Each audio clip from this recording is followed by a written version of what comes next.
It gives me immense joy to welcome you all to the 8th edition of the Niathu Sports Festival. This is a very special moment for us because we are gathering again after a long gap of 5 years.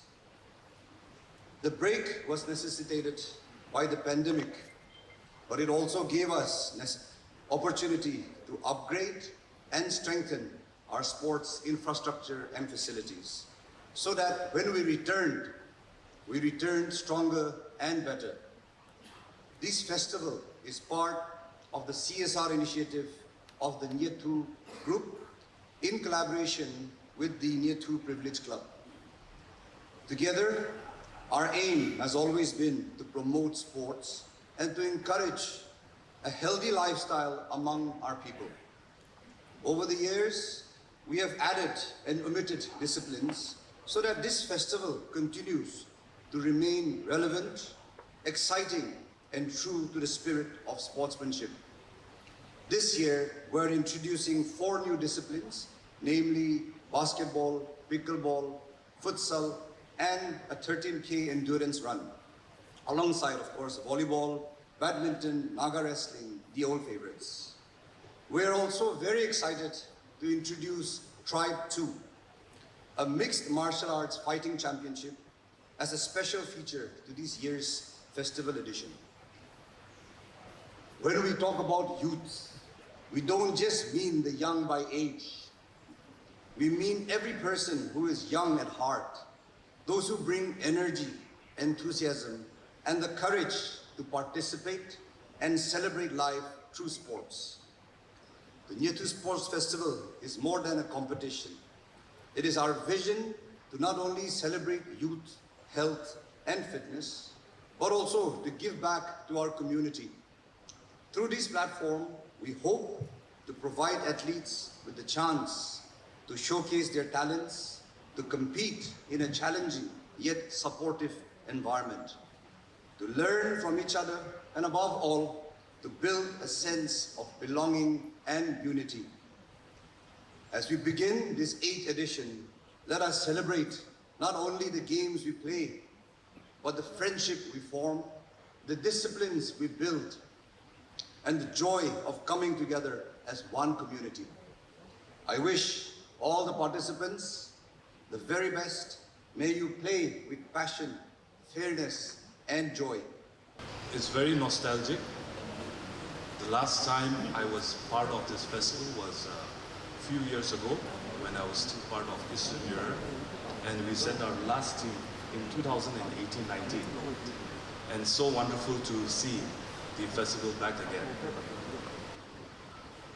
When we talk about sports, we always tend to look at the universal approach of things, perspective of things. And there is no doubt that it still applies today. Sports in every form is very important in building up camaraderie, teamwork, in conditioning our own physical, physique, our mental temperament, our attitude towards life, but most importantly, discipline and teamwork is what makes a person successful in that particular field of a sport that you aspire to be. We are living in a very global digital age, era. And the world is changing every minute, every hour, every day. From the moment we open our eyes till the time we close our eyes, we are bombarded with so many things through social media, which is a very good platform of carrying our work to make us more efficient, to do our social networking, to communicate, correspond with people. But I must say there is a but there. And it is in that point where I would like to take a few moments to share a new perspective to this dimension of sports. Now I would say that the era of generations, the Generation X, the Millennials, the Generation Alpha, Beta, and so on and so forth. Now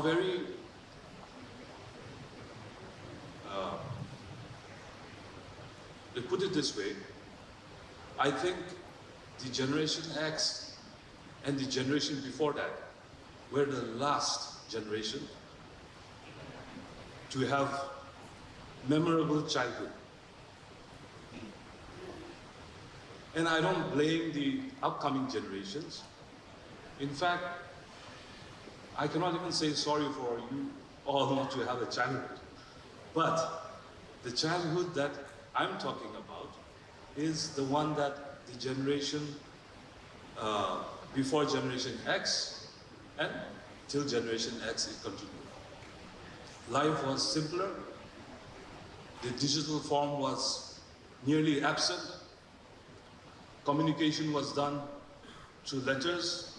A lot of love letters were written to friends as well as to near and dear ones. Meeting with friends and making program was very simple. We had to use the landline. And between the time of the phone call that you make until the time you reach the person's place, your friend's place, there was nothing in between. Your mind was mentally focused on that single event to accomplish meeting your friend, having a good time, and all the plans that you have planned out. Now in a digital world, what has happened is the moment you step out from your house, after all the chores and all the responsibilities and duties that you have performed, you carry with yourself the whole responsibility of the social networking, the whole responsibility of your work, and the whole responsibility of your professional life. So you carry with yourself, I would like to call it the stress, the new lifestyle health issues. And it is in this regard that I would like to take this opportunity today to share with you a few thoughts of that. Recently, during the 7th session of the 14th House, the Honorable Chief Minister and the respected Chairman of the Investment and Development Authority, Nagaland, had launched a very important health manual book. It was an idea, a concept, which came up with the realization that the government servants, officers, are one of our most valuable assets in the state government, who give in time time and time, sacrificing much of their family life, their own personal life, in ensuring that the policies and programs of the state government are implemented and executed smoothly. At the cost of their health.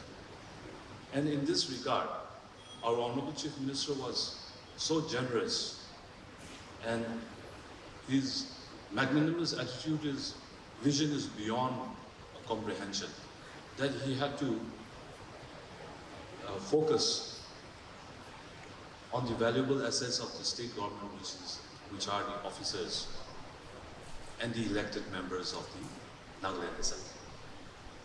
And how this idea came about is because there was a study conducted by former Minister Dr. Chümoukedima and some of us in the 13th House, where we found out that an elected member of any constituency,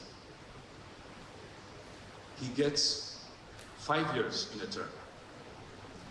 So in 5 years, an elected member spends 6 months inside his official vehicle. This is without calculating the amount of time that he spends in public meetings, the amount of time he sits in office, if it is for members of the Treasury bench, and the amount of time that is taken while traveling. When you combine all that, it comes out to nearly 10,000 plus hours in 5 years.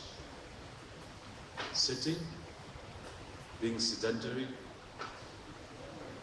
and that impact professes itself in so many other ways. You becoming diabetic, type 2, type 3, high BP, spondylitis, cervical, lumbar prolapses, and so on and so forth. There are a number of health issues relating to that. I may not be the best person to speak on fitness when you look at me, but I'm beginning to concern myself with my fitness and the activities revolving around fitness. So when we talk about the elected members and the government officers, same goes with the government officers, who spend time in and out, 10,000 plus hours in 5 years inside your official vehicle, that's a lot. That's a lot of stress. And when you combine that with the stress attributed with the lifestyle changes and the lifestyle new professional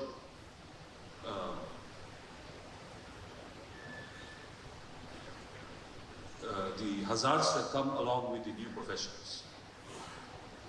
That stress, it manifests in different forms. It takes a physiological form. There are a lot of doctors here, so they will explain to you, if you get time, about IBS and stress-related manifestations. Now, stress is a silent killer.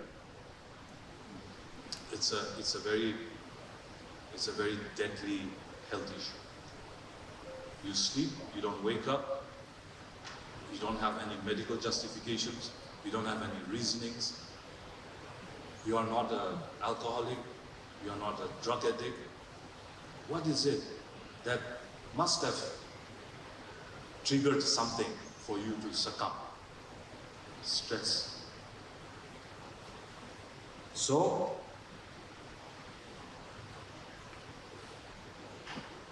today I like to take this opportunity to encourage all of us that any form of activity, sports in any form, is good. Along with the traditional perspective of looking at sports, in not only building teamwork, disciplining, conditioning.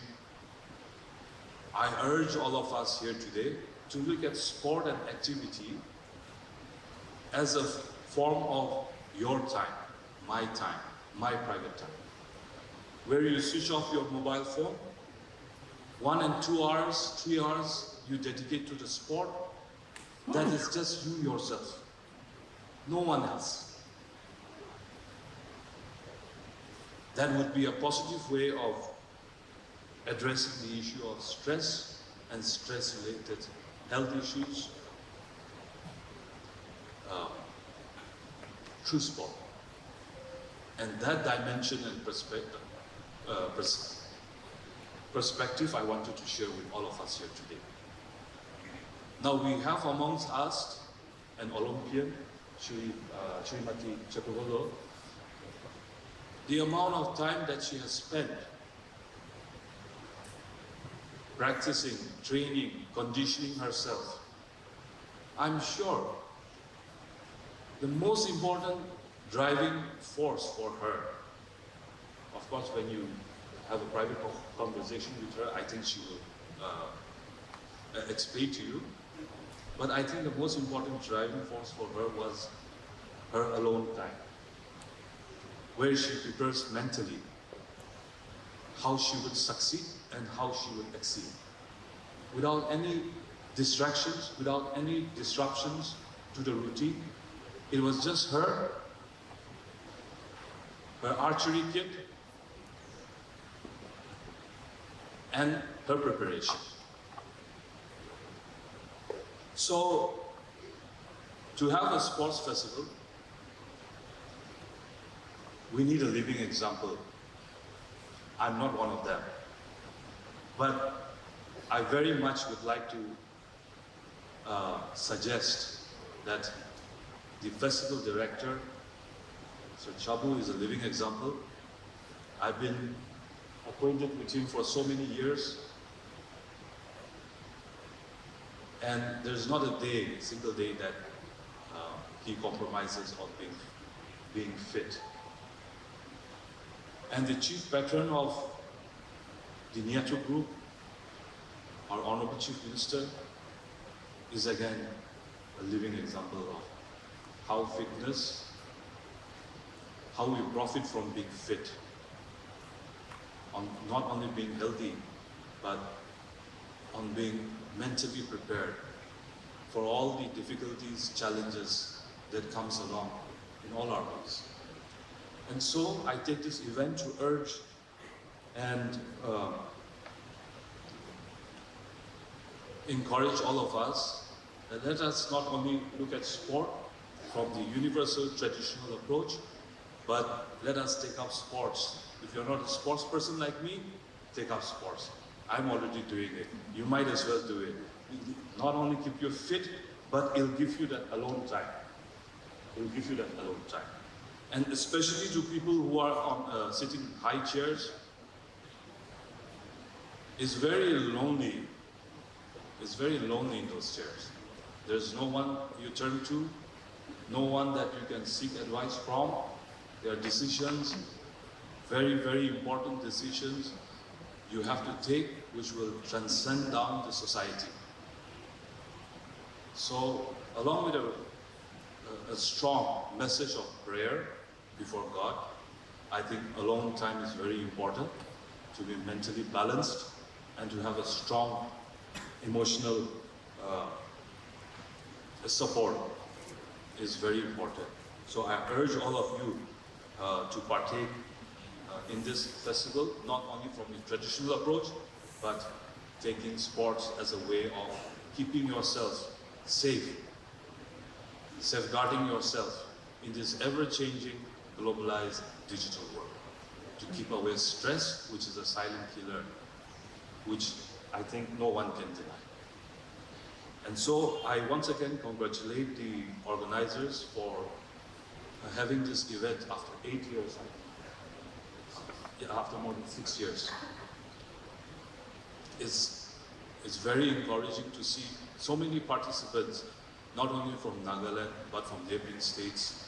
And I wish the organizers the very best I hope this event not only brings the concept of being one Naga family together. And when I mean one Naga family, I of course do not keep away our brothers from the Punjabi community or from the Marwari community.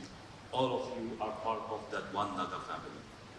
And so let us encourage each other by supporting each other, by contributing towards the enrichment of each other's life, being healthy, being fit, and being able to contribute towards a resurgent and vibrant Nagaland. We see so many things in social media. We desire so many things through such platforms, but unless we contribute and participate towards achieving those things, it's pointless to talk about. So all of us, let us contribute towards a resurgent Nagaland. This is one of the platforms in which we are able to contribute towards a resurgent Nagaland. And our chairman, Aidan, is a very dynamic personality. He has a very tough taskmaster, I should say, from the political point of view, but he has performed and he has brought many, many opportunities for our state under the able leadership of our most honorable Chief Minister. There are programs and policies of the state which is now going to be irreversible. No matter which government comes, this change, this transition is going to stay. We are going to ensure that this transition stays. It is embedded not only in our hearts, but in the soil, in the water, in the air that we breathe, so that we create a platform just like this to launch ourselves, to aspire for greater things that God has planned us for. Sport is the most watched human activity on the planet. Why do I say this? Why do I elaborate on this? Is I want to let every young sports person present here today to understand and to know that you are not only a sports person, but you are an ambassador for unity, for peace, for human endeavor. Because sport makes the human endeavor flower, blossom, shine, and come true. Sport is not just a hobby and a pastime, but today one of the world's biggest industries. It makes dreams, aspirations come true. It takes you to the stars. Not only that, when you excel, it makes your people, your state, your tribe, your nation feel proud. Once you're in the sports field, once you're wearing the Nagaland tracksuit, once you're representing India, you are no longer Ao, Angami, Sema, Sangtam, or Chakasang. You are Naga. Sport is unifying us. And today, I am happy to say that the Olympic family, the sports fraternity, is strengthening the bonds of unity in Naga society. Despite so many challenges, despite so many differences, despite so many polarizations, sport is bringing us together. The Nagaland Olympic Games brings more than 8,000 athletes from 17 districts and every corner of Nagaland to unify under one platform and strive towards success and excellence. Each sports person, each one of you, you are an ambassador of unity and peace. Having said that, I also want to reach out to our sports persons that the route to success in sport, as I always say, is hard work. There is only one way, that is hard work, and more hard work. You have to run that extra mile. You have to sweat that extra bucket. You have to burn that midnight oil. If you put in the hard work, success will come looking for you. If you put in the hard work, you will be on the victory podium. If you put in the hard work, you will sound the national anthem across the planet for your whole country. If Neeraj Chopra from outback of Haryana, if Chakravolu Shuro from one of the most underdeveloped regions of the state, if Dr. Tali Meran Ao, playing in rocky fields in Chunky village, could reach the highest levels of sport, becoming world champion, Olympian, Hotoshe Hokato Sema without a leg, winning medal at the Paris Olympics, if they could do it, each and every one of you can reach that highest standard. Have the courage, have the bravery, put in the hard work. Ladies and gentlemen, this festival celebrates the youth through the platform of sport. And before I conclude, I would like to thank each and every one of you who has contributed towards making this journey, this adventure of the Niathu Sports Festival get bigger and stronger every year. Please raise your right hand and repeat after me. In the name of all the athletes, we promise that we shall take part in the 8th Niathu Sports Festival 2025, respecting and abiding by the rules that govern them in the true spirit of sportsmanship. We commit ourselves to sports without doping and cheating. We do this for the glory of sports and the honor of our teams and communities. Thank you. With the release of the balloons, the Niathu Sports Festival 2025 will officially be marked open.